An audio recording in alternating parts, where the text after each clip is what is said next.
So welcome everyone. Happy New Year to you. We just survived another Christmas. Before Christmas, we're told to have a very happy, merry Christmas. And it used to be a burden on me because I thought I was supposed to be jumping with joy every day before, during, and after Christmas. And that's impossible. So this year, actually, I rediscovered the little Christmases that happen. They happen throughout the year, but they happen over Christmas as well. And one little Christmas was early December, and the lady who is responsible for this is late, and I wanted her to be here. I found a gift bag in my mailbox with a card and the gift. This was the gift, this gorgeous necklace, earrings, and a little keychain. And a card. Carmen looks after my cat when I'm away, and she wrote, "Dear Eva, wishing you joy in the anticipation of Christmas, and have a cheerful holiday. Love, Carmen." And this started Christmas for me. You see? Yeah, I was going to see. Yeah, oh, so cute. I know Eva's cat. So that was my first little big Christmas. Another little Christmas that I experienced with joy was my daughter visiting on her way from Brazil back to BC, where she lives with her spouse. And the third little Christmas that I want to mention, not paying attention, is reconnecting with John Stewart. About 15 years ago, I took John Stewart's course at Boise, where then the topic was vibrational medicine, and we had a fantastic time. And I met a group of people at that course who are still meeting at my house. Once a month we still get together and we talk about crazy subjects. So I would like to welcome John Stewart this evening. We look forward to your presentation. And he wasn't listening. Oh, thank you. Okay, I'm going to cover the scientific basis of a lot of the work we do in energy medicine, and that covers a broad range of diagnosis and healing. So I've been doing this kind of healing, radionics, radiesthesia, and I have a website devoted, a secret website devoted to radionic and other kinds of esoteric metaphysical devices. Things like remedy makers, distant healing devices, and I'll show you pictures of some of these. But my main website is the Bioephysical, where I advertise my colloidal generators, because I sell colloidal generators all over the world. Like I just got an order Singapore, another order Australia, and a lot in the US. So people are becoming more aware of the importance of silver water to kill viruses. And only in the last 6 months, I discovered that there's evidence that Alzheimer's is a microbial disease. They've found evidence of several different microbes, including herpes, chlamydia, borrelia, and other organisms in the brain of Alzheimer's patients. So I'm taking colloidal silver now religiously every day. I take my 0.5 milligram, 2 ounces a day, religiously to prevent Alzheimer's. So I pass that on to you because we want to protect ourselves for like 10, 20 years from now. So I'll move on. Here's some quotes from Tesla. He emphasized the importance of frequency and vibration.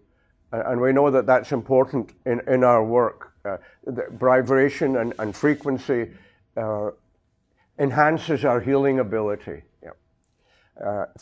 And Albert Einstein acknowledged that there was a field, there was an ether.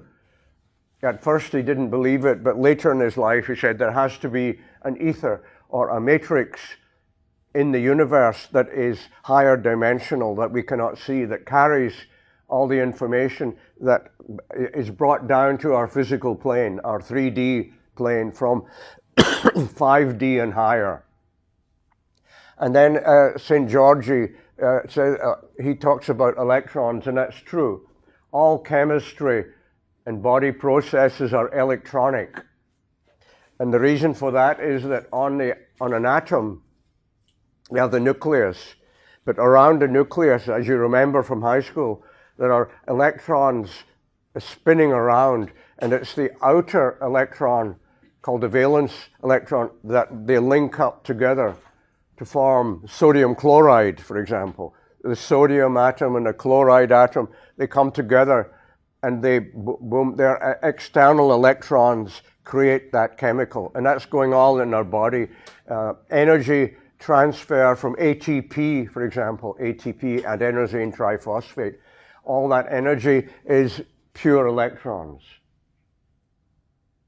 And that's where the energy comes. Now, it's my belief that electrons are also white holes, the tiny white holes bringing in information from the cosmos, from the higher dimensions, that tells the atom how to interact. Like information informs the atoms to create form, and we call it information. So that's where that's coming from. And then, you see, again, Einstein said there has to be an ether. There has to be higher dimensions that we are not aware of.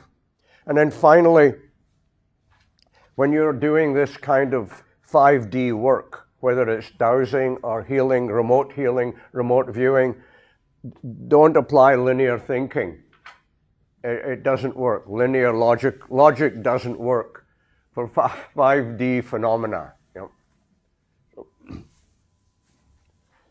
So this is some of the topics that I cover, and I used to cover like 20 years ago when I ran my course at OISE back then. A lot of the topics that I wouldn't mind starting it again on a regular basis, and going through a lot, because we know a lot more knowledge has come our way in the last 20 years since I ran that course. We'll just go over wavelength, frequency, spectrum means the spread of energy, like electromagnetic field from radio waves up to gamma rays. Non-locality we're going to talk about, and entanglement, the same thing, how things are interconnected over a distance and over time. See, up in 5D, there's no space, there's no time. It's all now. So a linear, logical, time-based thinking doesn't work in these terms. Water, the phenomena of water, how water stores energy, stores information. And water is sensitive to subtle energies, and how people, and I'll show you later, how groups of people can concentrate and pray and change the nature of water in a laboratory and with repeat experiments.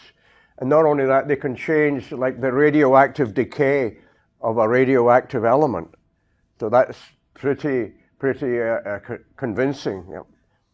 Bioenergetics, the energy of the human body, and how we can change our DNA and our telomeres to enhance our longevity through the power of our minds and our thinking. I want to talk a little homeopathy, the basis of how information gets into water through the homeopathic process and goes into the structure. The structure of the water retains the healing information. I want to talk about the pineal gland, the third eye, which is so important for intuition, creativity, and it would seem like it's a radio transmitter. It's not radio, it's TV, video and sound, because the pineal can see. The pineal is a third eye, and it can see up in 5D. And it's like a relay station, bringing in, bringing down, and passing up in a reciprocal manner up to the 5D, up to the Akashic records. Frequencies in the human body, how the human body responds. Certain organs respond to certain frequencies. For example, I have one of my inventions is a magnetic device for depression, and you put the magnetic pulses into the brain. It turns out that 5 pulses per second is the ideal frequency for depression. But for other conditions, there might be a different frequency that's optimal for that condition. Yeah. And then to talk about alpha and theta, those are the brain waves. Alpha waves. Theta waves are that range where healing happens, just below alpha. The Schumann resonance is the resonance of the planet, Earth. And these are other frequencies that seem to have some enhanced healing benefits. And the love frequency, 432 and 528, are thought to be more powerful in enhancing healing. And biophotons is how cells communicate with each other through ultraviolet pulses of light. And I'll show you a slide about that. Crystals, scalar waves, we're going to talk about.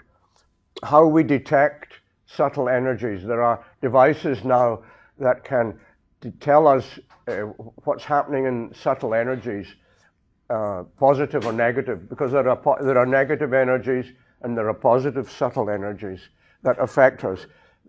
The power of sacred geometry, which is patterns that have healing ability, and interpersonal, how people relate to each other at a psychic level.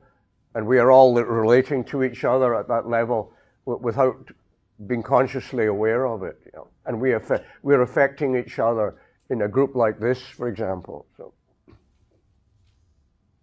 So the human body, it seems, has these layers around it. Like we're encased in these layers. The first is the etheric, the one that's closer, the etheric body that interacts with acupuncture points and meridians. And above that is the astral plane or astral body.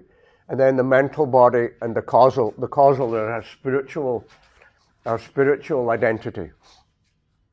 Here's another slide of this in a different way. So here we have our physical body. Then the next layer is the etheric, astral. And the astral is where a lot of entities tend to accumulate. Or we used to call them miasms. But in fact, I would say they're negative entities, demonic entities that can reside in the astral plane. And they influence our physical body, causing disease, both mental and physical. Then above that are the 3 mental planes. Those are the ones that we have control over. And then the spiritual. So we can move from the higher mental plane by having higher mental thoughts, like prayer, and activate our spiritual self. And their frequencies are like on a piano. Middle C, upper C, so there's a rise in frequency as we go into the higher dimensions. They are very, very high frequency. If you have any questions, feel free to stop me. So this is a close-up of those dimensions, the physical plane, the etheric. The etheric is more emotional. The astral, which contains our karma. And then M1, M2, so we have lower thoughts that bring us down. Thoughts of power and loss and depression, anger, fear-based thoughts. And then M2 is like mediocre thoughts of just simple survival, being nice, but that's all. And M3 is a higher level of thinking, whereby we have more noble thoughts that I'll show you in more detail. John? Yes. Ask a question? Yeah, please. Yeah, the last chart with the different bodies. I saw an analogy with perhaps a radio tuning into different frequencies of radio waves, so that you only hear one of them at a time. The station CDC or whatever it might be. be. But do these different bodies at different frequencies, do they all interact at the same time? Is there can you specifically tune in to the higher frequencies? You mentioned prayer is one way of tuning into the higher frequency. And maybe in the mental level as well, there might be ways of tuning in and tuning your focus in those different bodies. Is there anything else that might help, or any thoughts on that? Yeah, because we can allow these positive influences to raise our vibration to a higher level. Yeah. Right. Any other points or questions? So this is a more detailed explanation of those three mental levels. This is the lower level: hate, anger, pride, fear-based, guilt, power. Do we want to be in that level? No, but sometimes we get drawn into it by circumstances and by perhaps by miasmic influences that try to keep us down at the level of anger and hate. And of course, a lot of the world today is run at this level. And this is the intermediate level, where it's sort of mediocre, neutral. We have courage, we have a bit of hope, we forgive, we have optimism and understanding, and we get along quite well at this level. But when we go up to the higher level, we have joy and love and peace and reverence and serenity. So that is more difficult to define, because it's more of a feeling of joy that we have, because every thought gives rise to a feeling. You know. Can you speak a little bit about David Hawkins and how he came up with this? Oh yeah, David Hawkins. He wrote the book Power versus Force, and this is from his book. And I typed it out to make it more visible here, but this is from his book, and it's very instructional and helpful, enlightening to read, to understand. He spent a lot of his lifetime working all this out. He was a psychiatrist, and I used to attend weekly David Hawkins video shows with a colleague of mine downtown in Toronto. So every week we'd have a Hawkins video where he and his wife would talk about each of these and work it out. And her name was Susan. So Susan would put her arm out, and David Hawkins would do a measurement, and he would get a calibration like 200, 300, and he could do many years detailing all of this. So he did enormous work. Yeah. Just another thing came to mind. You were talking about the miasms, which now you consider beings that were very negative energy. I also focused on beings with a very positive energy, which for me were angels. And in your chart, I'm looking at those things you talked about: peace, joy, love. Yeah, well, the angels are operating up here, aren't they? They're all focused very much. But they can't come down. The angels, this is too low a frequency for them, and it's our choice. Do we stay down here? I often felt they would sometimes draw me up into those different levels of peace, and it was wonderful. So they were the positive beings of energy who can draw us up to those points. Yes. Yeah, Ron is an expert on angels. He gives angels workshops. Big one here in September. Yeah. Yeah. So yeah, I think angels are very important, and I'll read a quote from this book later about this lady works with angels and and through the angels achieves miracles in her work. So it's one of the latest books I was reading. Yeah. Can I just say, this is a book that I'm reading at the moment, and I definitely think this book would help to bring you up to that higher Eckhart Tolle and newer. Oh yeah, Eckhart Tolle. Yes, that's right. Like Yeah. ego versus awareness. We have the awareness, you know what I mean? Like the ego essentially dies, kind of thing. If you're aware of the ego, like, and your body will always go with the dominant feelings of, like what you're saying, it's always what you feel. But this book will definitely help to bring him up to that higher, those higher feelings. Oh, good. What's the name of it? I knew her. Yeah. Good. Good. It came out after The Power of Now. Yeah. Oh. Yeah. An amazing book. Yeah. I have it on email actually. If anybody wants the Power of Now. Thank you. Yeah, thank you. Get them at the library. Yeah.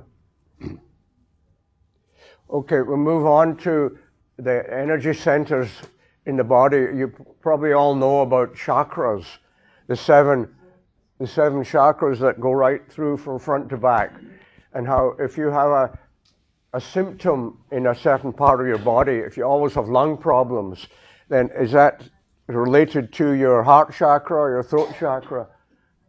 So the question would be, if you have a block there, where did it come from? Is it from this lifetime, from a previous lifetime that you're bringing in? And we do bring in residuals from past lifetimes that give rise to disease that are undiagnosable very often and untreatable. And the doctors say, I'm sorry, we can't do anything for you, but I can't find anything wrong. That often happens, yeah, and that's because I think it's karmic, and until you resolve the karma around that problem, it'll stay there and manifest itself. And then up to the pineal gland, the third eye. So all of this is to do with Kundalini energy and Kundalini yoga. The Kundalini energy resides down in the lower chakras and then goes up through the channels up to the pineal gland. Yeah. Can I ask you a question? Would these chakras be connected with one of the bodies that you mentioned before? A specific body? Not really, because they're more in the etheric level, like Okay. with acupuncture, whereas the astral is sort of out here, non-physical. So they're connected with the etheric. Yeah, I think so. Yeah, yeah. The astral and the mental and the causal would be beyond these. Yeah. There's a lady just published a book. She's a world expert on chakras. I didn't bring it. I know Dia Judith, Judith. She's a famous healer, but she specializes in chakras. So. What is the definition of frequency? And frequency is where an event keeps repeating itself at a certain rate. And that rate is the wavelength, is the distance between the peaks, between the events, like how many pulses per second. And that turns out to be very important in our healing work with pulse magnetic field, pulse light, tapping. What's that? EFT, emotional freedom technique. You're tapping. That's a frequency. And vibration, the frequency. So the frequency is very important. And of course, Tesla quote said that everything is vibration and frequency. And resonance. Well, what is resonance? It's where two objects are vibrating together and they lock and they synchronize together. Like we are all in some degree of resonance because our frequencies are beginning to lock together, and thereby we can carry out great activities with the power of our consciousness. Which reminds me, this device here is picking up our consciousness.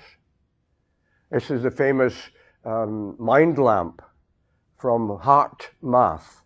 And it's displaying a color that represents our group consciousness. Heart chakra, yeah, green heart chakra. Because we're all in our heart right now, yeah. To change it too, because you just put your mind on it. Yeah. And it will change. Or put your heart on it, it will say green. Oh, that's a clear quartz. Clear quartz, yeah. This is quite an expensive quartz. You don't get them that big normally. And inside is the random event generator that HeartMath researchers worked on for 30 years at Princeton University. And their lab is called PEAR, Princeton engineering anomalous research laboratory. And they did a lot of the fundamental experiments around consciousness. So could we change the color, John? What, Robert? Could we Change the color. change that color? Yes, yes. How? Power of your thought. Okay, so we Incoherent. But because it's picking up everything in this room, or the average consciousness of us is at the heart level, the green level. Because it's red, orange, yellow, green, blue, indigo, violet. But if you sat alone with this, you can bring it up to the violet. Yeah, you could like create her, right? Like if you were like, you know, man, like on the higher awareness, like high, yeah, that would change what? Like the one before, see it's going purple? Oh yeah, this one. It's going purple, that's a higher. That's a smaller one that I make. This is picking up everything. Yeah. So we're changing it now. Individually, you can do like biofeedback. You can make it change one way or another way. And some people, meditators, can do it more effectively than non-meditators because their mind is more disciplined. Yeah. Well, this is the electromagnetic spectrum. Just to give you an idea of dimensions, like 100 kilometers, 1 kilometer, 1 meter, 1 centimeter, 1 millimeter, 0.1 millimeter. That is the thickness of a human hair. 100 microns. See, this is a 1 micron. This is 100 micron. That's the human hair size. And then a red blood cell is around 10. So when you get smaller than that, it becomes invisible. So we have a whole range of invisible phenomena, including bacteria and viruses. They are, so small we cannot see them except with powerful microscopes. And then they go up to here, 1 nanometer. And that's about the dimension of an atom. But So where is colloidal silver in this? Yeah, colloidal silver is between 1 and 10 nanometers. And the reason for that is that in that range, the silver nanoparticle can get into the brain. So long as it's less than 20 nanometers, it can get into the brain and inactivate all those dangerous organisms that are chewing away at our brains, giving rise to dementia. Yeah. So that's why I take it every day now, faithfully. But a lot of the colloidal minerals on the market are way up 100 nanometers or more, so they don't get through the blood-brain barrier. And when people have meningitis, which is inflammation of the brain, antibiotics don't work. The reason is that the antibiotic molecule is bigger than 20 nanometers, cannot get through the blood-brain barrier. So brain infections are very dangerous and difficult to treat, which is why, silver is the answer, because it can get through the blood-brain barrier. But not only the blood-brain, every organ has a barrier to viruses and bacteria. Like the liver has a barrier against hepatitis virus. Yeah. Okay. Again, the deep infrared and red visible ultraviolet way up. So this is the deep ultraviolet. I'm doing a lot of work right now with infrared and red therapy. There's a lot of evidence now that this light in this region has very strong healing ability. There are 2 clinics in Toronto doing light only. The Dr. Solansky's clinic does light only. And the other one it's got a German name, Chowsky, the Chowsky clinic. They are using light, but they're not using pulsed light. There's no frequency. Consequently, it doesn't work very well. The light has to be pulsed at a certain frequency. Pulse meaning on, off, on, off, on, off, at an optimum frequency. Yeah. So you wouldn't get that proper frequency then Well, the infrared light goes on and off like 20 times a second or 10 times a second. And that seems to evoke responses in the cells of the body, in our DNA. But more importantly, just recently I've come to realize that negative entities don't like pulsation. It jiggles them too much. And that's why it's so effective. Non-pulsed light doesn't have the power. The negative entities are very disturbed by several different things that I'll show you about later. Is heat associated with the infrared? What's that, sir? Is there heat associated with the infrared wave? No, I think of infrared, I think of heat. An infrared lamp or... yeah, I use LED light emitting diode, high power, 3 watt, and the same lights that are used in cameras, you know, outside cameras, intruder cameras. The whole region is. You may have not heard him. He said heat. Is it hot and cold? Yeah. He mentioned heat as a byproduct of infrared. Not necessarily. No, it's not. If it's a narrow band infrared, you can't feel it. And it could be intense. You put your tongue on it and you don't feel any heat. But if it's around, say, 900 nanometers or 1,000, when you get down here, then you've got heat. The infrared lights I use are the same ones that are used in illumination, outdoor illumination. So the intruder doesn't know there's a light on, but the camera can see it, can see the person. Yeah.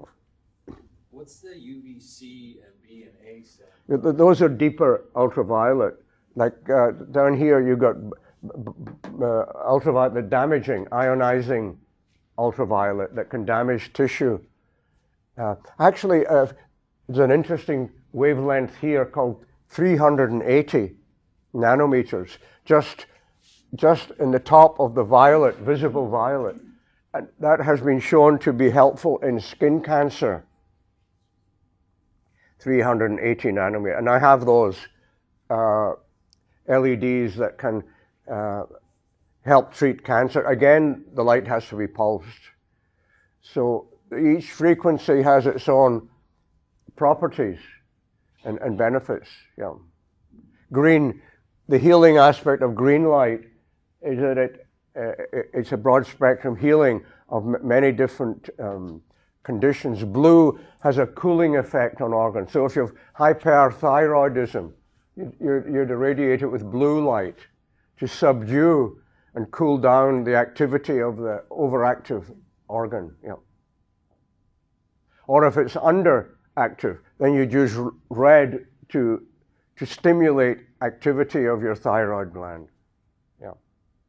Or the light, I've got people now working who are benefiting from red and infrared light pulses to help macular degeneration and cataract in their eyes. Because it's my belief, and I think it's a good theory, that every organ has stem cells dormantly waiting to be rebooted, to be activated, and to give rise to new cells.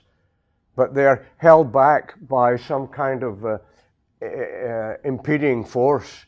Why aren't the stem cells reproducing as they should be? In the gut too. Why do people have gut, abdominal, digestive problems? Well, the stem cells are not reproducing actively enough. So my magnetic pulses can go deep down and jog the stem cells into activity again. So I do a bit of work with all the different, this is lasers, laser pointers, yeah. Here are the brain waves, just to give you a perspective on the frequencies. The lowest ones when you're asleep, or theta when you're in a trance, a hypnotic trance, for example. You get down into the theta state. Not much healing happens in the alpha state.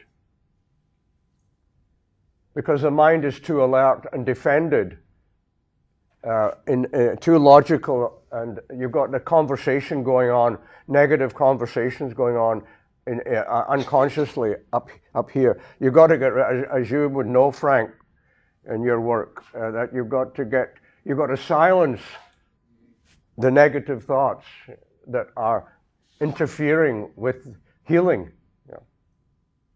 So when you do a hypnotic session, you think you get someone into that theta state? Yeah, theta state. Yeah, theta state, yeah. Can I say what you do? Oh, yeah. Yeah. Frank is a regression therapist. We've known each other for many years.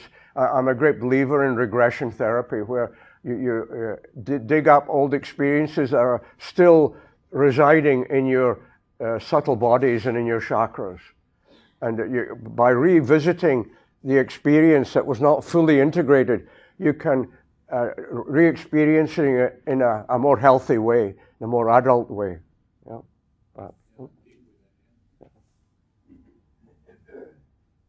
Oh, the high beta, that's peak performance states. So above 40 hertz. Yeah. We're moving on now to quantum physics. Do you want to find a better seat to see here? You okay? Yeah. We'll have a little break in about 20 minutes. Yeah. This is the fundamental experiment that Einstein predicted, but he died before it was actually implemented. The belief was that if you have an atom here putting out two photons, and one goes one way and the other goes the other way, because they came from the same atom, they are still connected, no matter how far apart they are. So if you change the polarity or polarization of one, boom, the other one instantly changes to match that. Instantly, in other words, in no time, because it's a 5D phenomenon that happens. There's no transmission of information, but it's the interconnectedness in the universe, the cosmic interconnectedness. And so that was a mind-blowing experiment that physicists had to acknowledge, that matter was connected remotely and instantaneously, and even to the past, because there's no time. The past and the future and the present are all one. So you can get healing from your future self. It's right here. Your future, everything is right here now. Be here now. You've heard that phrase, be here now. So everything is here right now. So we have access to our future self, and we have access to our past self. So we can send healing back and forward. And that turns out to be quite powerful. It's called retroactive causality, when we go back to the past and change the past. Yeah. And I often do that. I get a message saying, send a message back to some situation where I may have been in danger, or something bad could have happened. So I send back healing information to my past self to get me out of that predicament. And that's called entanglement, where two things are entangled. The question arises, we all emerged out of the same atom, didn't we? Once upon a time. We all come from the same source. So are we all entangled? Boom, boom. Yeah. Photon entanglement experiment. Two photons are produced. The spin of each is unknown. The photons go away in different directions, but when one is detected, then the spin in the other will be instantaneously known, no matter how far apart in the universe. So that was the breakthrough around 1905, when Einstein published his two major papers, this thought experiment, this power of his imagination brought this. But Einstein was a lowly clerk. He had no status. He hadn't done well in high school or university because he was a dreamer. He was a dreamer. He didn't do well in maths. His wife did all the maths for him. Yeah, she did more than that. You should read the book. It's called The Other Einstein. Oh, yeah. She was right with him on his things, and then they never put her name on it.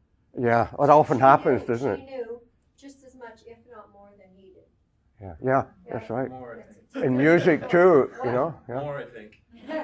yeah. Yeah, the other Einstein. Yeah. Well, that's all about to change. Huh? Oh. Me too. And I'll tell you why later. Yes. Okay, this is another experiment. I just want to show you these important experiments. The action of healing from this doctor, a Qigong master. He was able to change the nature of water such that it could be that change could be detected in a laboratory with photographic equipment. The normal water, the peak in the water, to the different bonding and restructuring of the water by the result of the focus of his mind and his intention. See, the power of intention. And people like this have spent a lifetime practicing, so they have become, not only do they have some innate ability, but they have finally honed it and developed it so that they can do Qigong and things like that. This is another, the effect of magnetic field on cancer cells. Now this is important because if any of you use magnets for healing, a magnet has a north pole and a south pole. So which pole do we use? And physicists would say, oh, there's no difference. They're both the same. And most healers don't know that there's a difference. They just, put the magnet on. But no, this tells us that the North Pole is toxic. It causes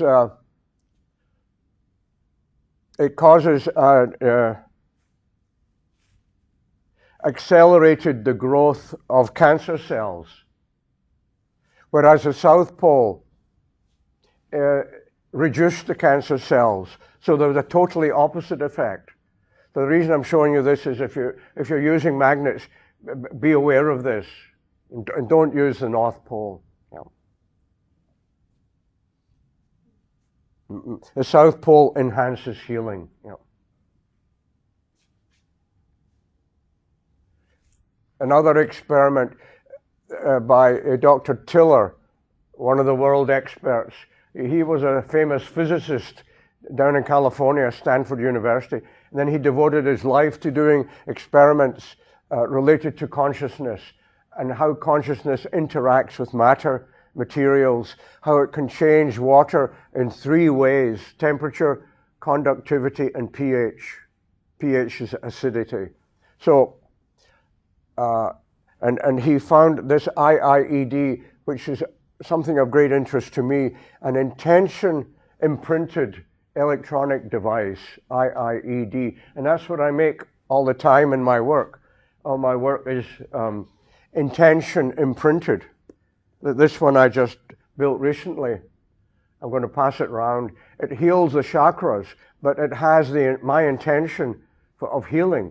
So it's an IIED, it's an intention imprinted electronic device.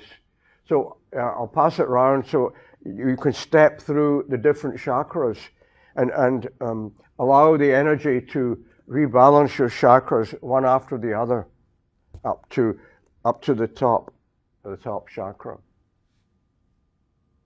And you see it's changing, it's going through a sequence of energy just like this. Is the same, and it's sending out a broad spectrum of healing information and vibration to each of our chakras. Yeah. So I'll pass this around. Yeah. And you'll see this performing much the same way as this. This is different. This is uses the powerful random event generator. This costs a lot of money. These I make myself. So. John, But I mean, that turned pink now from green. Pardon? Higher, It was green before. then it went blue. Higher up in the chakra codes. pink is associated with higher love, not physical love, but Yeah. 5D love. So it's great. Yeah. Okay, this is the experiment. When you have a device and you put your intention into it, the whole point of this is you put it in. I can then ship this out to a customer somewhere, and they can use this, and it will carry my intention. And particularly if I put a witness sample, a hair sample inside here, then I've programmed it specifically for that patient or client. Yeah. Is there a place in the device for that? For the witness? Well, I put it inside, or I could have a slot, perhaps, but I build it inside. I have the customer, send me a hair sample. So I put it in there so that it's programmed specifically for them, yeah. Then it can't be used interchangeable with family members. It can, but not so effectively, no. I would not do that because there might be miasms with that one client that you don't want passed on to a family member. So maybe you should have a chamber in there that's accessible. Yeah, you can pull it out. Yeah, maybe that's the answer. Yeah. I mean, only if you put the, Yeah, you've got to be careful with the infectiousness of miasms, like a virus. They are viruses of the higher dimension. Is there anything in this device? Is there anything inside this one? No, this I built just a day ago for tonight to demonstrate to you. I'm going to enhance it and make it into a biofeedback device so that it'll pick up. So you'll hold on to electrodes. It'll pick up your energy and then feed it back through the light rays. Yeah. will you make them so that, let's say the hair can be interchangeable for people, or would you have to always get another, instrument for everybody? Well, I could sell this and it would work for anybody.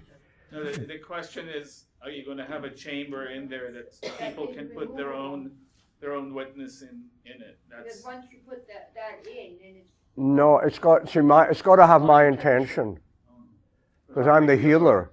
Yeah. And I think we've got to acknowledge that we're all healers in this room and stop being so humble is my message. Like, we have a problem about humility. We tend not to acknowledge our greatness and our magnificence and our healingness. And, there's too much humility in the world, in the wrong places. People who should be humble aren't humble enough. And people who are too humble like us, we need a little more Ego.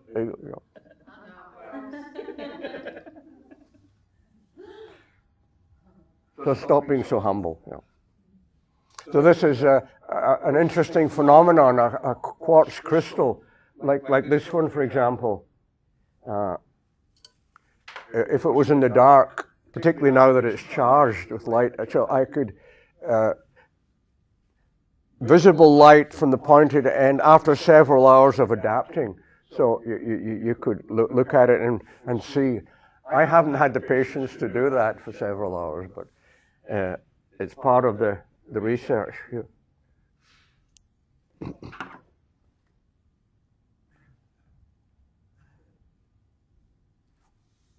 Oh, cancer in mice. The mice were infected with incurable cancer. But mice which received the treatment was a group of people sending healing, like a group of people like us, sending healing to mice in the laboratory next door. And mice in the same room, but who didn't get the direct treatment. There's called a proximity effect of healing. If there's healing happening, then everybody will get some of it, in other words. Yeah. Yeah. But those who did not get healing specifically, there was no remission. So they all died. So that's quite powerful. Here is the key energy, the chi energy, qi gong. This qi gong master, again, Dr. Yang, was able to change the emission of a radioactive material. So this is beyond interpersonal, beyond human or animal or plant. This is like on radioactive atoms. So this is a very powerful demonstration of the power of thought and intention. And this was long distance. He was at a distance of almost 2,000 kilometers, sending that healing information to change the radioactive decay. Yeah.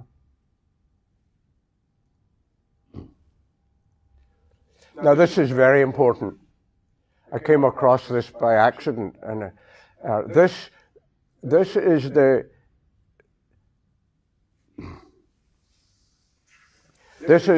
healing and diagnosing power and ability, and it varies.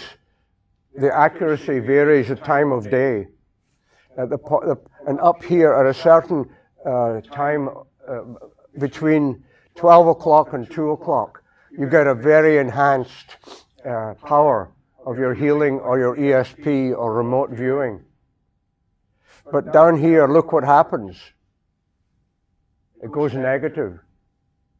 So if you have a patient that you're seeing every week at 6 o'clock, you're hitting them and you're bringing them down every time after time, and then you wonder why they're getting sicker.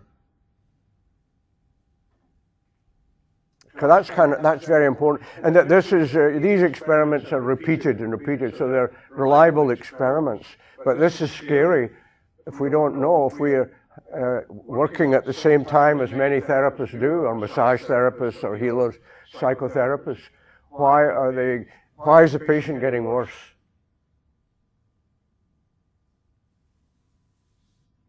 And instead, if you change the time, let's try like 2 o'clock. It's a good time. That's why many people will make 2 o'clock a time to meet. I know naturally when someone says to me, when are we going to meet? I usually say 2 o'clock. Not knowing that this is bringing me right into the optimal range.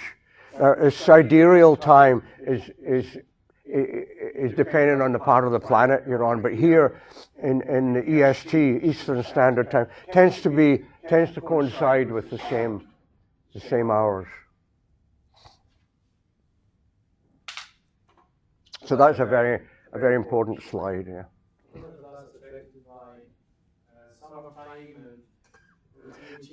Apparently, yeah, and the stars. It's to do with the constellations that are present. Yeah.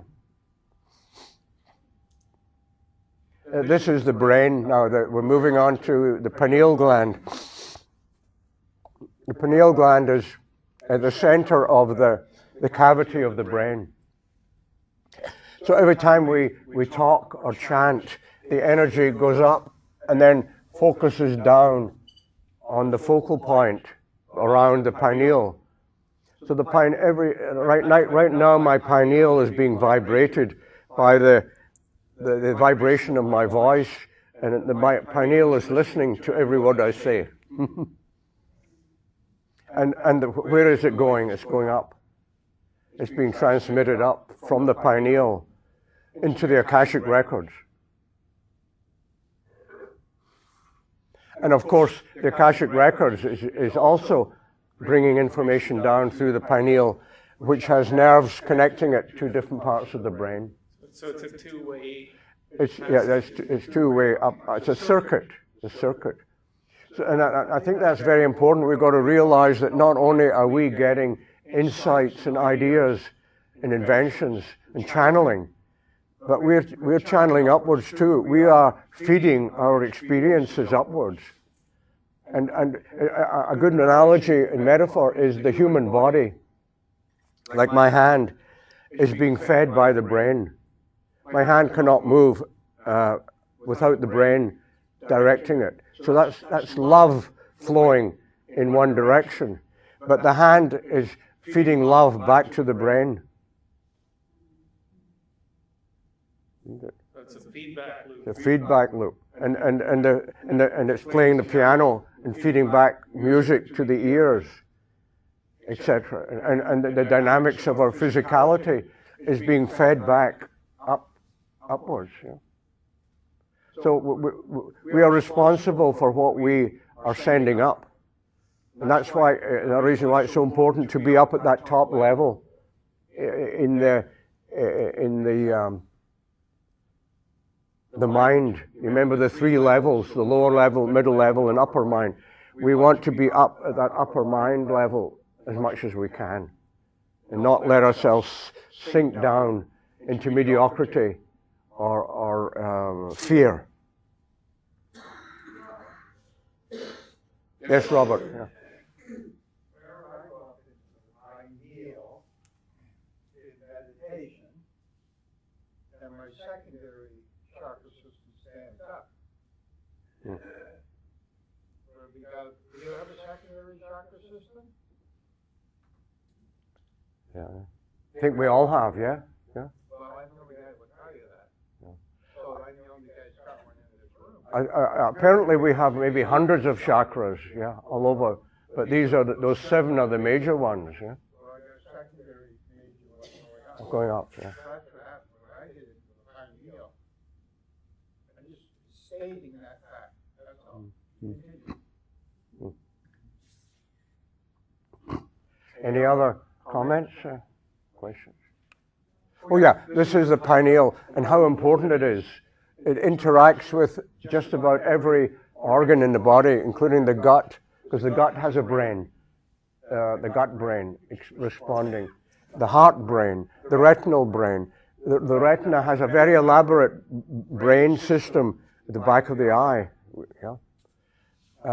Hypothalamus, thyroid, pituitary, very much, so that the pituitary, pineal, and thyroid have a very intimate relationship with each other. Why the thyroid is so important. What's the communication method? Is it chemical, energy, some feedback? Well, certainly all of those, chemical. It may be too far for there to be electron transfer, but chemically for sure.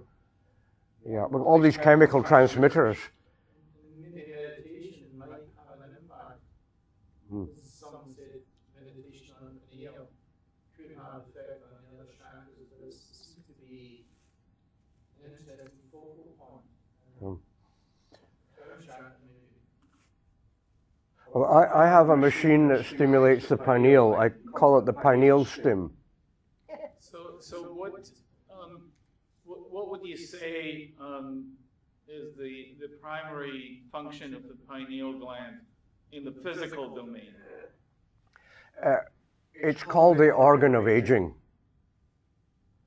And when our pineal atrophies or gets crushed by calcium deposits, and there are 2 kinds of calcium, and I'm going to talk about that, but when it becomes calcified, then it stops functioning very well. People have premature aging then. So it keeps us, I think it probably has something to do with the telomeres on the DNA that keep us youthful. You know, because every time the DNA reproduces, a piece is broken off the telomeres. So we run out of telomeres. We only have about 55 or so, 52. It's called it's named after the scientist who discovered that we have a limited number of telomeres that reaches the limit, and then the aging cuts in. So what we want to be able to do is have our telomeres reactivated, and I think that taking antioxidants helps do that. It's feeding our DNA and all of our organs with electrons, which are the ultimate food of life. Has this been studied? No, that's my theory. that tell them that when you take an abundance of antioxidants, it has an anti-aging, anti-cancer benefit. Yeah. Now, my question is, can you reverse this process? Has anybody looked into actually reversing aging? Yeah. Well, the telomere. Oh, okay. Not that I know of, no. This is interesting. I did a workshop several months ago in Hamilton, and was working with angels, and there was a specific guided meditation from a specific archangel that was very focused on regenerating the purity of the DNA. And I never expected it, never planned it, it just happened. I was just following what was going on, and it was several people in the room.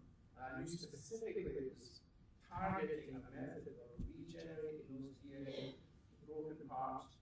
So there was an archetypal structure in the spiritual sphere that can help rebuild the integrity of that DNA. That's what was happening. I wrote as best as I could my notes down afterwards. We all followed that very guided from I think it was Archangel Gabriel. Very specific guidance on that. I was fascinated by it. Oh my gosh, what is this? And it reminded me of what John was telling us about as a level of this from John. And then this specific. I was saying that I have a device for stimulating the pineal, and I've been using for 20 years. And it's a helmet that is built into a Tesla coil. So the Tesla coil produces a very high voltage, pulses of electrical energy. And the energy goes down and goes right down to the pineal and the pituitary and activates them. And I know the pituitary, I know that the pineal's been activated because everybody falls asleep within 10, 15 minutes, including myself. That's called the melatonin effect, because the pineal is producing melatonin, the hormone of sleep. That when you close your eyes, the pineal starts producing melatonin quite quickly. But if you get up in the middle of the night and turn on the light, boom, you lose your melatonin. And then, so it's not a good idea to have a white light or a blue light in the middle of the night. It takes time to recover from that. So I have a red light in my bathroom, so that the red light does not stimulate the pineal. So that's the pineal pituitary, and it's showing the importance of the thyroid in all of this. Yeah, that the thyroid we tend to neglect somewhat. Yeah. Okay. Here at the pineal, more information about the pineal. Divine Physics is my TV show. If you do a search on YouTube and use that term, I'm on the first page of YouTube and Google with that term. And I've got maybe 30 different videos all about this material. Yeah. So the pineal has these crystals floating around, and these crystals are piezoluminescent. In other words, when they're subjected to energy, they emit light and they receive light, and that acts like a retina, an internal retina. And not only that, but around here they've found the same molecule that's in the eye retina, rhodopsin. So the pineal for sure is a photosensitive device through the medium of this piezoluminescent crystals. And they're a form of calcium, calcium carbonate, and then there's calcite. So there's two different kinds of calcium crystals.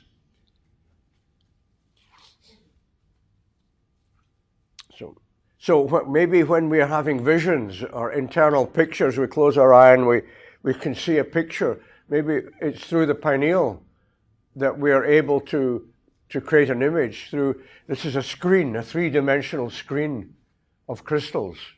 In 5D, right? Inside the pineal. Is it 5D? Or Yes, it would be.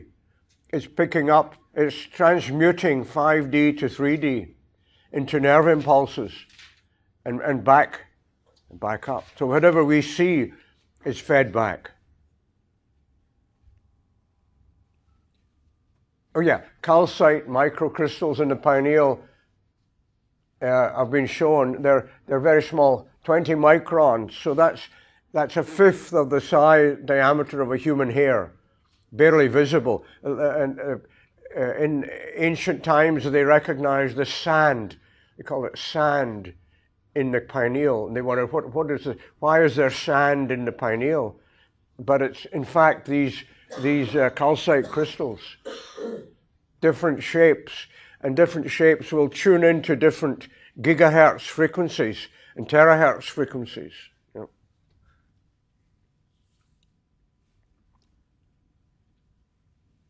And some of these crystals are resonating, they found, up to 2 gigahertz. So they're picking up. So maybe, you know, that the Wi-Fi and other energies, EMF energies, are also stimulating the pineal. 2.4. 3.4 gigahertz. 2.4 is your Wi-Fi, your home Wi-Fi. Oh, well. Close. Funny, I turned my Wi-Fi off at night. I bought a timer. And I started not sleeping so well. So I turned the Wi-Fi back on. Now I'm sleeping better. And why is that? Maybe I'm feeding off it. Maybe it's nourishing me. Oh yeah, this is the ultraviolet biophotons, how cells communicate with each other, not only electrically and chemically, but through light pulses at certain frequencies. So they found that when they have 2 different cell cultures, one emits a pattern, so it's a dead culture, it'll emit biophotons of death and decay, so long as the window is quartz. But if it's glass blocks ultraviolet. But quartz allows, so that way they were able to prove that this is in the ultraviolet domain. That these biophotons that communicate with each other. Maybe that's why that 380 nanometer wavelength is so effective against cancer. What is the frequency of the 380? 380 nanometers is What is the frequency? We don't know. Yeah, don't know. Probably very high. Yeah. I think it's 380 hertz. Direct terahertz translation of the nanometer wavelength. Oh yeah, this is the 380 slide. It's a key frequency that cells use for repair and damaging. Weak light speeds up the healing of cells and cancer, and it's been used. Dr. Pop discovered it. Communication with light. Lynn McTaggart, she's written several books, The Field and The Intention Experiment. I did a workshop with her in Toronto many years ago. Yeah. He found that against cancer, the only substance that was helpful was mistletoe. Do any of you know about that? Mistletoe being helpful in cancer. Yeah. The doctor treated her with the only a remedy derived from mistletoe, and within a year she had fully recovered and no signs of the cancer. Yeah. This is the mind lamp here. The base, but I took the glass off and replaced it with a quartz crystal, which I think is a big improvement. Yeah. Yeah. Plus the quartz will absorb intention, whereas this glass will not do that yet.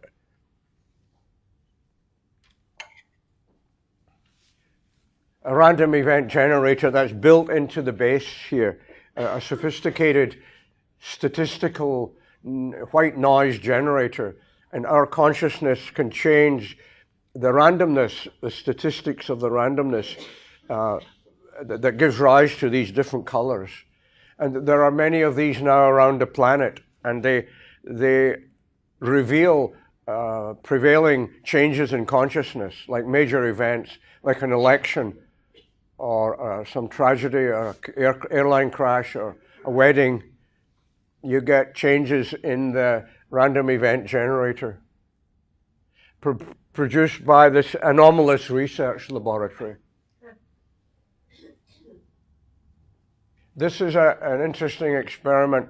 They had a group of chickens, and they built a random event generator with a little motor, and put a face on it. This is the robot, the random event robot, and the robot moves around randomly, and they found that the chickens were able to bring the robot to them like a mother. They were looking for a mother, and they could, with their consciousness, they could bring the robot over to their area, showing that the animal consciousness telepathically can be demonstrated with an inanimate object like a robot.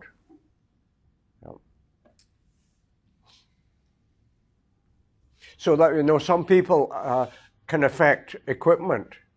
The equipment starts to malfunction when certain people walk into the room.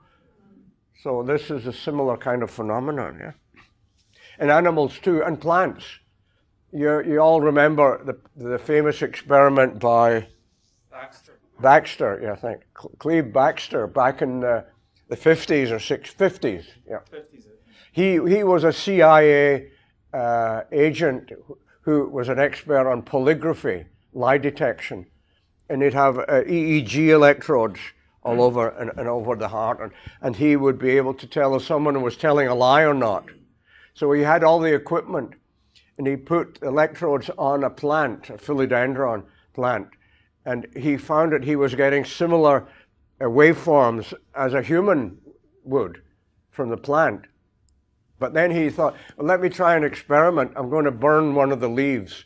So the moment he thought that, the plant erupted in a violent reaction of fear and anger on this polygraph. So this was the Baxter effect, and that experiment's been repeated quite a few times. Beyond that, he's developed a very deep relationship with the plant, yeah, and performed many experiments. Yeah. So we can talk to our plants, right? And they listen. Yeah, they're listening. They listen, yeah, and respond. And so does water. Here's the famous slide from Masaru Emoto. How he with the intention of love, he can change the structure of the hexagonal nature of a water crystal. Yeah. Yeah. He has a big beautiful color book of all the pictures that he has. Emoto. Yeah, I've seen that. Yeah. And that's intention, right? The power of intention. Yeah. John, can I add something to that? If you send water bad energy, you'll get very ugly looking results. There was a famous scientist in Montreal whom I knew, Bernard Grad. I knew him quite well, and he worked at the Montreal. He worked at the General Hospital. You think of the Jewish General Hospital or so in Montreal, and he took water from the children's playroom in the hospital, and water from the psychiatric ward with schizophrenics, and fed that to two different groups of plants, and found that, as expected, the mentally disturbed water impeded the growth of the plants, and the childlike, joyful water had an enhancing effect. So Bernard Grad. Yeah. Again, on water, when you magnetize water, you get enhanced memory ability. Bacteria exhibit enhanced growth rate increase. with Marian water. So they also got water from Lourdes and other holy places where the water had this, from Mother Mary, the sacred water, Medjugorje, Fatima, and these waters had that same healing effect.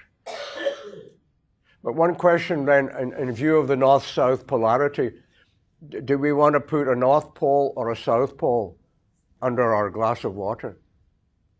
South. South, yeah, I think so. Yeah, I think so. Can you, if you use an electromagnet, can you program that? Oh yeah, yeah. You could program it to give a DC field or a pulsed field. So do you think a pulsed electromagnet would be more effective than just a plain magnet? I would think so, yeah. And you can change the polarity on that. Yeah, because the pulsation clears any miasms from the water. If water's picking up positive energy, it's going to pick up negative energy too. Of course. Right? And that, all the water we drink, all the bottled water we buy, what has it been picking up? Depending on the people in the people in the truck that delivers it, in the factory where it's bottled, in the grocery store where it sits for months. It's picking up all these energies, yeah? So it makes you wonder, maybe we have to clear and purify our water, say, through some kind of heal the water. Well, every plant should have a room with, an angelic room with very well-meaning human beings. Yeah. And using a conveyor belt, it's going to go through there, and people are going to put their great intentions in it, and then. Have you heard of Kabbalah water? Yeah, the Kabbalah Institute, they sell Kabbalah blessed water. And so you have a group of rabbis all sitting, praying over the water, and they sell it as Kabbalah water. And would you trust that? And then there's the holy water, blessed water. I am a Jew. I could generate divine water. Divine water, yeah. How are we doing for time? That's your own brand. We're all laughing here, but this is where dowsing is very, very helpful, because you can actually douse the frequency of the water. Yeah. You can use a percentage chart and determine which water is better and more blessed. Yeah. Or we could do it, you could hold the water and do muscle testing, yeah. Muscle test and dowsing are close cousins. Yeah. I prefer the pendulum myself, yeah. Oh, how about entities? We're now going to talk about entities, which is an important area.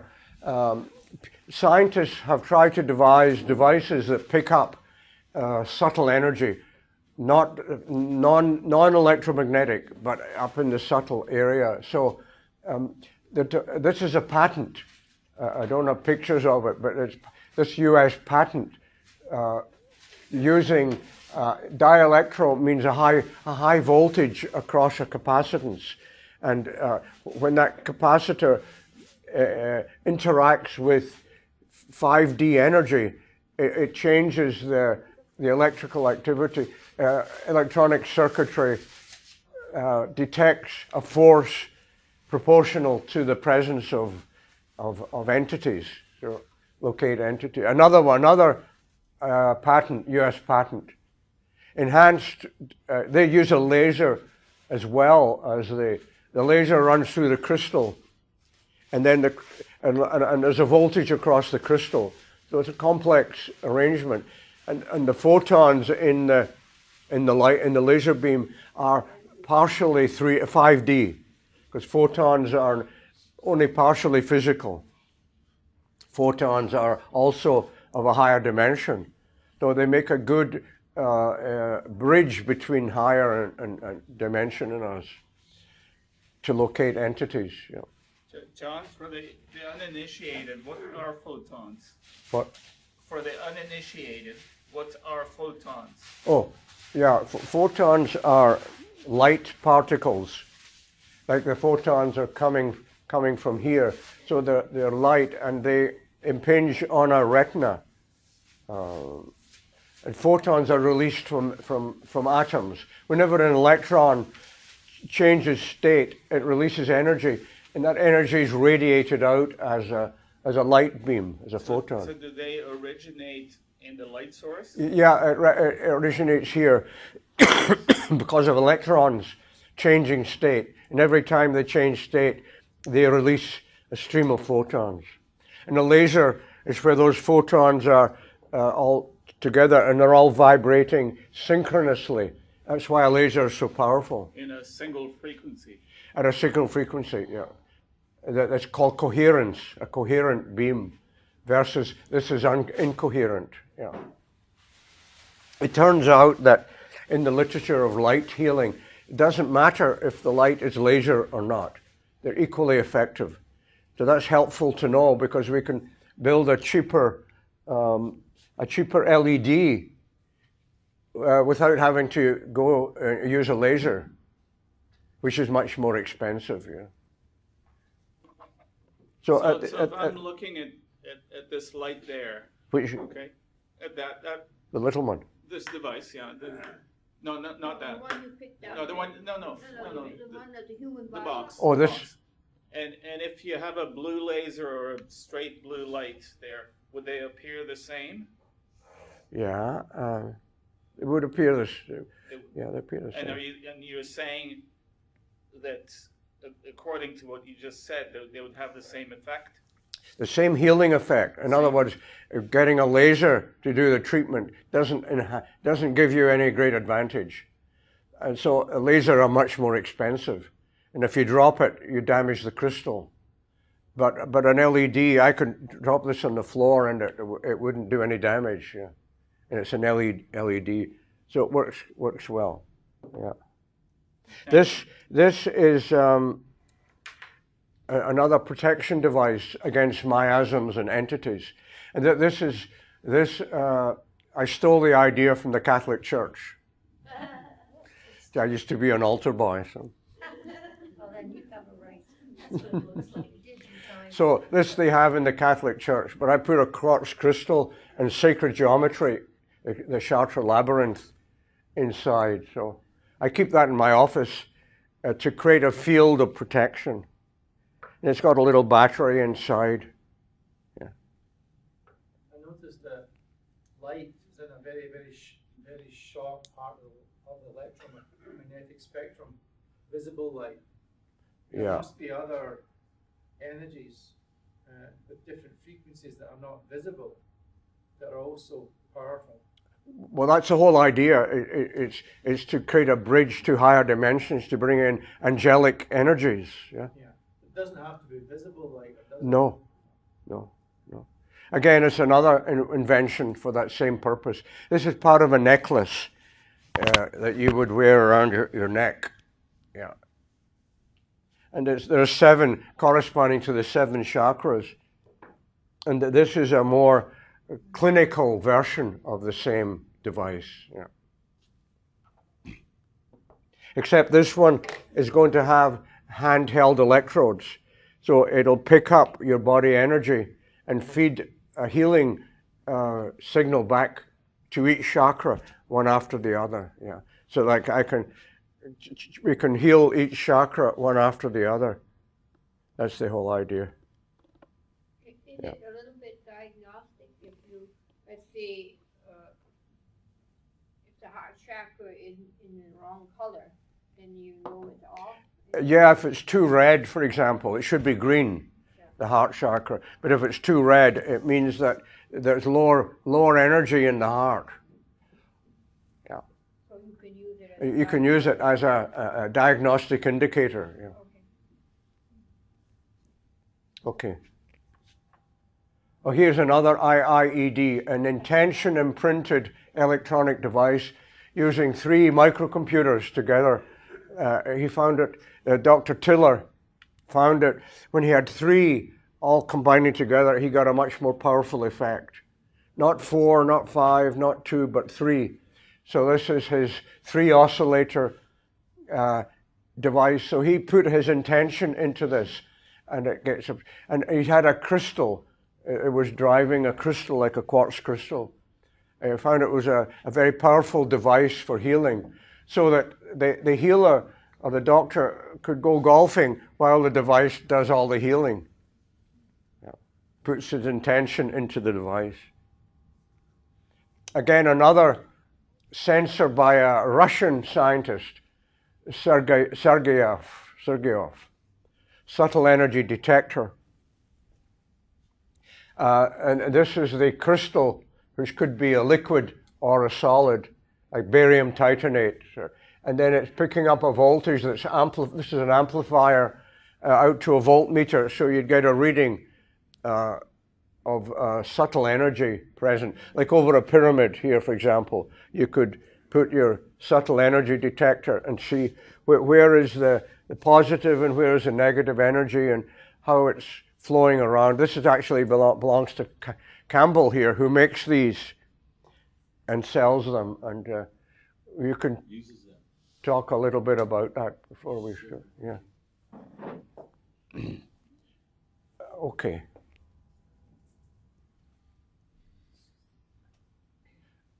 This again, I think we saw this slide before. Yes. Yeah. Oh, press the wrong button. Oh, here's another one. An energy, a psi energy detector, senses anomalies in molecular structure of water. Water here is so the water is a liquid crystal responding to higher dimensional energy, and the laser beam gets modulated by the properties of the water and can be measured. And formed a probe to measure it. It's 8:45. When do we have to leave here? How much more material do you have, John? Oh, okay. Yeah. We shouldn't be. I don't.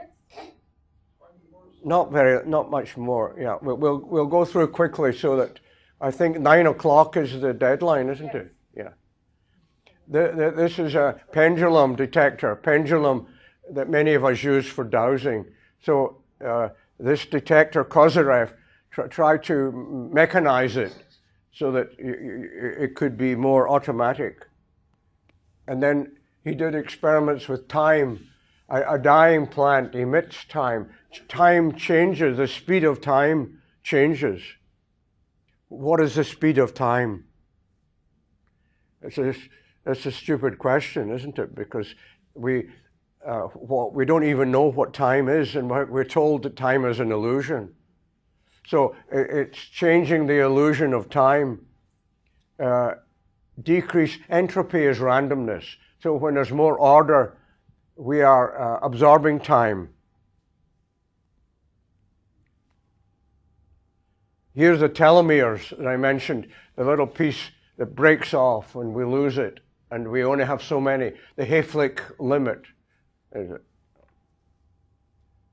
I want to mention a bit about homeopathy, because homeopathy uses the storage of water to store water as an IIED. Water is an intention imprinted device, maybe electronic, because it's all about electrons. And the succussion, the remedy is succuss to restructure the water to enhance its ability to store the information. We'll speed up a little bit. Radionics is healing at a distance and diagnosing at a distance. It was first used on plants, killing mold and viruses on tobacco plants. They found that with radionics they could heal the field of all of the viruses and mold and fungus. I have a radionics website, homeotronics.com. Here are some of my radionic instruments for teaching allergy. There are many hundreds of allergy practitioners now, not only in Canada but around the world, who have my instrument, because I was a co-founder of an allergy institute in Oakville about 10 years ago, and we used my device with these practitioners would get training and use this for healing allergies, and they'd put a witness sample here. So it's a true radionic instrument. And they use the probe on acupuncture points around the body. And the probe would bring back the person's own information negatively reversed to cancel out the negative energies in the person. This is a Vega machine, one of the original Vega machines with the same kind of purpose. These are more modern Vega, where the doctor is treating an acupuncture point here using the Vega machine, similar to my own, but this is more sophisticated and more expensive. Now this is a meter for picking up magnetic fields and electric fields. So it's tri-field, magnetic, electric, and radiomagnetic waves. Another radionic machine from England, Copen. In the old days they had all these knobs, and they could dial a knob to a certain number, so they could put in a 6-digit or a 10-digit number, and that would have a specific healing effect. And they'd put, this is a well, and they'd put a sample of the patient's hair or so for distant healing. Again here, a subtle field analyzer using a meter to pick up the energy of the client. Here's my own. This is about 20 years old when I was doing this kind of radionics with all the knobs. We don't do that anymore. It's too much work. It's too time consuming. There are other ways now of healing. Same here. I put the person's sample or I treat them with a laser beam from a pen. Again, this is my same device, except they can make a remedy. They could put the mother tincture here, the blank liquid, and they would press the button and it would create a copy of the original remedy. And at the same time, the person would hold here and get treatment from the probe. Again, the same. And here I have a photon chamber with a quartz crystal like this. This is the photon chamber. So it enhances the power of the device. It brings in higher dimensional information and healing. I have a theory about the universe. Like everything in the universe has intelligence and consciousness. Like this table has consciousness. Every electron, every atom has its own consciousness, but it may be so very small that its contribution is somewhat minimal, but it cannot be totally negated or neglected. So everything has a degree of consciousness, but as we get to higher frequencies, the consciousness becomes more complex and sophisticated, so that the intelligence of the universe expands and expands right down to the Planck level, 10 to the minus 35, which is the smallest dimension that physicists will recognize. So up here, I would say this is the core or nucleus of intelligence in the universe that is feeding here. So this could be like our equivalent of God, in that it's the source of all intelligence, the Akashic records and the healing and the diagnosis that we are trying to feed into and feed from. This is my theory. I didn't find this anywhere else, although I probably channeled it. You know. So it helps to explain everything is consciousness, but not all to the same degree. And there are people who are extremely conscious, like savants, the savant kids, the children, the autistic savants who have superhuman ability that is non-human. If you've watched them on YouTube, like little 5-year-olds who are playing like Rubinstein, or have mathematical skills that they never learned in this lifetime. And they're getting it from up here.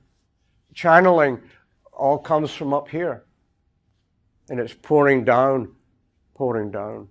It's also called Holy Spirit, various names like that, or archetypes. Carl Jung called them archetypes, and we're getting these all the time flowing through us. Sacred geometry. Oh, why is he wearing a cone-shaped hat? Pick up something. It's a pyramid that has this pyramidal focusing effect. Yeah. And witches and wizards all have cone-shaped hats.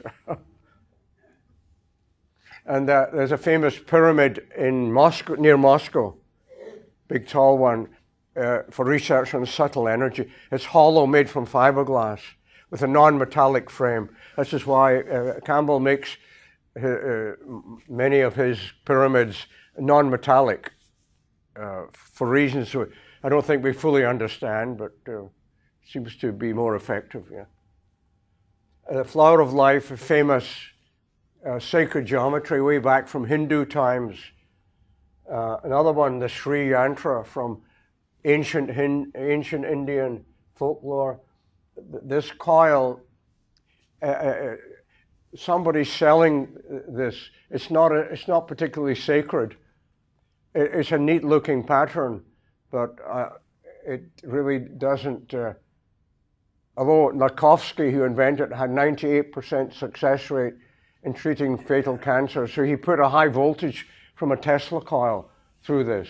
And I do similar work with the Chartres labyrinth.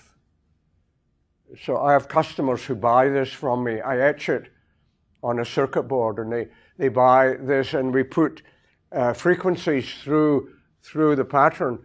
And all my colloidal generators have this pattern. So it's creating holy water as well as colloidal silver. Because that pattern is focusing and bringing down that higher intelligence, love frequency. That's the Chartres labyrinth. And it creates a scalar wave because it's a Mobius coil. The lines of flow are going in opposite directions, so they cancel out on the physical plane and interact with the higher dimension, the 5D. Again, floor of a cathedral, I think it's in San Francisco, where there is one of these up in High Park, and Trinity Church, downtown Toronto. Here's another coil, the ancient healing coil of the god, the healing god. So what about crop circles? Is this the new sacred geometry?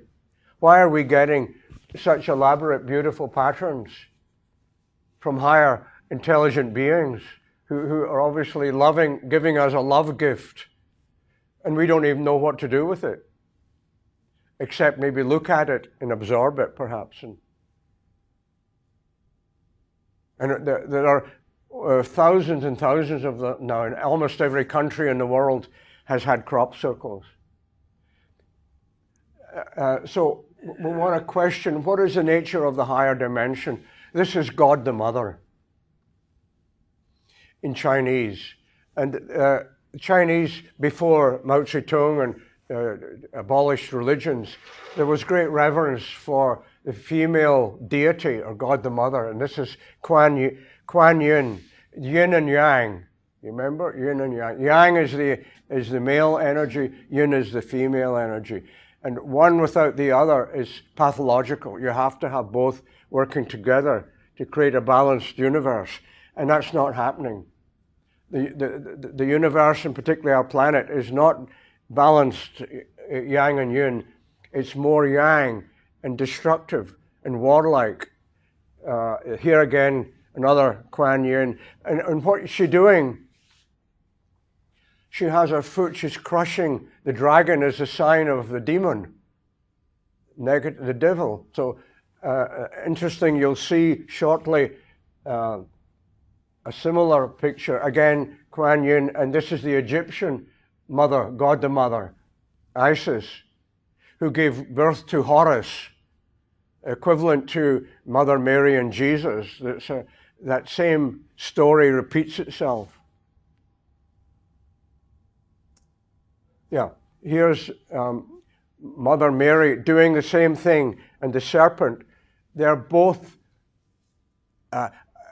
focusing their power and their energy onto demonic influences.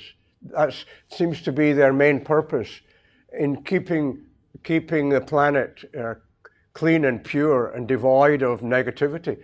But unfortunately, they don't have much power. God the Mother doesn't have much power. That's why I think the place is in such a mess. Because our universe and our planet is dominated by the male God, who in the ancient Bible was called Yahweh, right? And there again, God the Mother, again, controlling the serpent, and her foot is crushing the demon in the serpent, showing how important her influence could be if we could allow it to be through our prayers and our thoughts. 1 minute. 1 minute. To go. Yeah, till 9. Oh, You can wrap. this is ancient Greek goddess, Aphrodite, God the Mother. Isis again, with Horus, God the Mother. And Zeus and Jupiter. Zeus is the Greek God the Father, and Jupiter was the Roman God the Father. And then, what's Yahweh been doing all these years? How is he spending his time? Has he been distracted when he should be out there cleaning up and abolishing wars and violence? What's he doing? His wife is Juno, so. Demons don't like certain things. That's why we have incense. It turns out through history, historically, they found that incense helps clean up, makes people feel better, and it helps cure diseases. Why? Because it's getting rid of entities. They don't like the beautiful smells of essential oils, incense, music, virtuosity, like somebody playing a violin. Human skill and ability, beauty. They want to destroy beauty. Any kind of order, like mathematical or geometry, is toxic to them. Frequency, that's the tapping and the pulsation of light. IPL, intense pulsed light, is disturbing to the demonic influences. And they don't like fresh air. They like foul air. And a few other things that perhaps some of you know about that I haven't covered. Exorcism. Maybe it's a real phenomenon. The Catholic Church now has courses. The Vatican course for exorcism is open. There's 250 places, and it costs €300. So there you are. If you want to take an exorcism course, it's available. And a psychiatrist says that he can distinguish between mental illness like schizophrenia, depression, and he can spot demonic possession. I've had few friends and patients who I have to say have all the signs of demonic possession versus a simple illness, physical or mental. So I really think it's a phenomenon that we should be more aware of. And I want to, in closing, quote from this recent book that came to my attention. This lady, Alice Creswell, and her husband are in England, and this lady came to her. She had ME, myoencephalitis, Epstein-Barr virus, chronic fatigue, fibromyalgia, abdominal problems, migraine, arthritis. And Alice said to her, and she had a sudden thought, I asked Angela if she had ever been involved with Reiki healing. And she looked surprised and said, yeah, I'm a Reiki master. And I asked her exactly when the trouble started. And she said about the same time I started learning Reiki. So we've got to be careful about what we do. Not that Reiki, I'm a Reiki master too. I did it over 20 years ago when the first Reiki came to Canada. And all these things, they're dangerous and powerful. We must protect ourselves. It's not inherently a bad thing, but give tribute the source of healing, not the Reiki, not the energy, but beyond that, to the angelic influences that are there to help us and to heal us. So that's a worthwhile little book to get on Amazon. That's about it. Come and have a look at some of the things, and if you have any questions, we'll have a. Do we have to leave now? No. Okay, good. Hey, John. Thank you.